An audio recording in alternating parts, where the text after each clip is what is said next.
the video game series in which we look at a recently released game and I give you my first thoughts and impressions on it.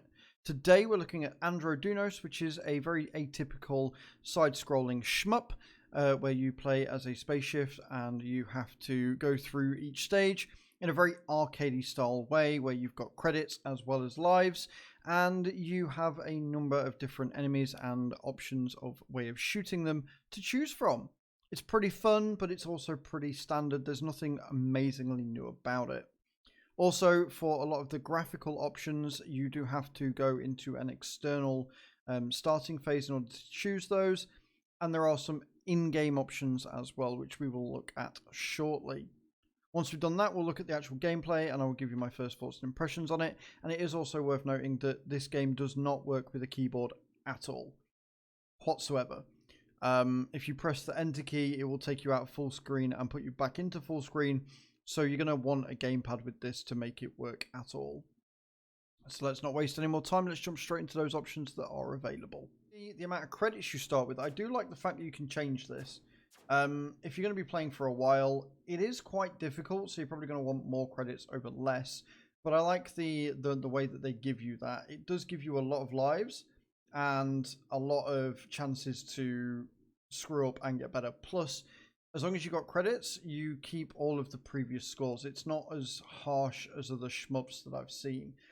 It's very, very lenient in that it will let you keep everything after you've died. You don't have to start again. You've got your button settings, so you can't rebind the buttons as you would normally expect, but you can do it like old school PS1 games and other console games where you can change the actual setup to find one that suits you. And then you've got your weapon rotation as well, and then you can go back to your default settings. There's not really a huge amount here, but the options that are here make sense for the game and I feel fit the theme rather well. It would be nice if you could go into graphical options within the game, but a lot of these smaller sort of file games don't really allow for that. Let's look at the gameplay. Alright, we're here, we're in the game. It's really this simple. You do pretty much what you do in most shmups. It is side-scrolling, so it's going horizontally as opposed to vertically, like I've seen with some sort of very fast-paced shmups as well. And you have a power-up.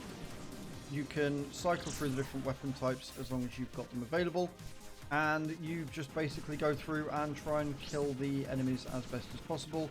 It is insta-death, so the second you take any amount of damage you will die, and it can be quite tough, especially with the enemy patterns, the way that they go through. Very fast-paced, very nice like that. Big fan. It's not as, like I say, it's not as intense as some other shmups that I've played before, which makes it very accessible and rather enjoyable. On top of that, you've got the credits and the live system. So as you can see, you've got your lives in the top right hand corner and then your credits at the bottom right as well. What this basically means is that as long as you've got credits, you can keep playing. I do believe that you can get extra lives if you play well enough and get the lucky drops. So it really gives you a lot of time to really continue and, you know, get as far as is humanly possible through each stage.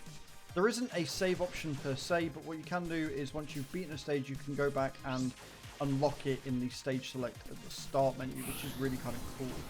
It means that you can get better and try and get a better score as you go through.